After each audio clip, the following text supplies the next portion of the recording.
ये बायोलॉजी का lesson number 14 है, जिसमें हम किसकी बात करेंगे, एक्सक्रीटरी सिस्टम की।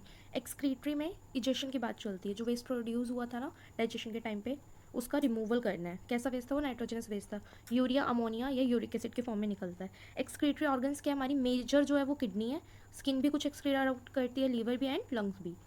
किडनी की बात करें तो किडनी में दो चीज़ होती है, कॉर्टेक्स एंड मेडुला। ठीक है, कॉर्टेक्स आउटर पार्ट है, मेडुला इनर पार्ट है। पेयर में होती है किडनी 140 ग्राम्स की है। हर किडनी, एक एक किडनी के पास ईच, दोनों मतलब एक के पास 13 है, दूसरे के पास भी 13 है, ईच के पास क्या है 13 लाख नेफ्रॉन्स है। प्यूरिफिकेशन ब्लड की करता है ये, अनवांटेड वेस्ट को रिमूव कर देता है यूरिनेशन के थ्रू। और अगर किडनी में कभी कहते हैं ना जैसे स्टोन हो गया तो किसका होता है, कैल्शियम ऑक्सैलेट का। ये नेफ्रॉन का स्ट्रक्चर है, जिसमें ये दिखा रखा है एफरेंट से ब्लड आया है ग्लोमेरुलस, ये जो बॉल है ग्लोमेरुलस के अंदर फिल्टर आउट होके और उसके बाद यहाँ से यहाँ चला जाता है इफ्रेंट के थ्रू। ठीक है, तो ये जो फिल्ट्रेशन हुई है ना यहाँ पे ग्लोमेरुलस में, इसको बोलते हैं अल्ट्रा फिल्ट्रेशन। और ये बाहर कैप्सूल दिख रही है, ये पिंक कलर की कैप्सूल, इसको बोलते हैं बोमेंस कैप्सूल, जो ग्लोमेरुलस को होल्ड करके रखती है। तो क्या पढ़ा अभी हमने, नेफ्रॉन है, नेफ्रॉन के अंदर ग्लोमेरुलस है, बोमेंस कैप्सूल है, कप लाइक स्ट्रक्चर, उसके अंदर ग्लोमेरुलस है जो थिन ब्लड वेसल की बनी है। उसमें दो तरह की वेसल्स है, एफरेंट एंड इफरेंट। यहाँ मैंने गलत लिख दिया, ये आपस में क्रॉस चेंज होएगा। एफरेंट जब वो ब्लड लाता है ग्लोमेरुलस में, इफरेंट इजेक्ट आउट हो जाना, मतलब ई से इजेक्ट, ई से इजेक्शन बाहर की तरफ, तो ये किडनी से ब्लड को ले जाता है इफरेंट। ठीक है, और इस पार्ट जब ये हो रहा होता है ना ब्लड का प्यूरिफिकेशन, इसको अल्ट्रा फिल्ट्रेशन कहते हैं।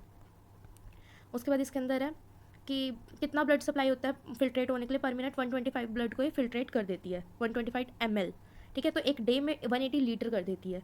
और इसमें सिर्फ 1.5 लीटर ही सिर्फ यूरिन में आता है, बाकी सारा एब्जॉर्ब हो जाता है ब्लड में। एब्जॉर्ब किसके थ्रू होता था, मिनरलोकॉर्टिकॉइड। ठीक है, एंडोक्राइन वाले एंड्रोक्राइनोलॉजी में पढ़ा है ये।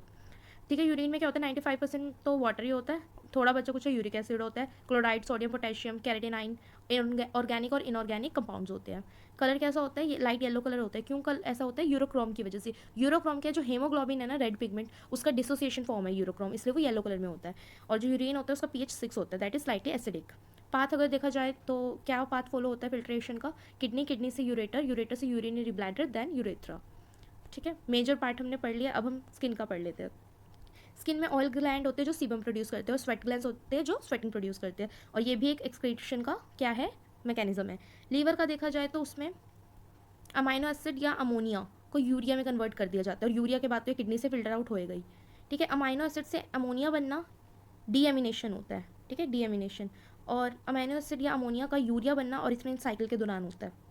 ठीक है, लंग्स में क्या होता है, एक्सक्रीशन कैसे होती है, CO2 लंग्स कैसे एक्सक्रीट, क्या एक्सक्रीट आउट करता है, CO2 एंड H2O वेपर की फॉर्म में।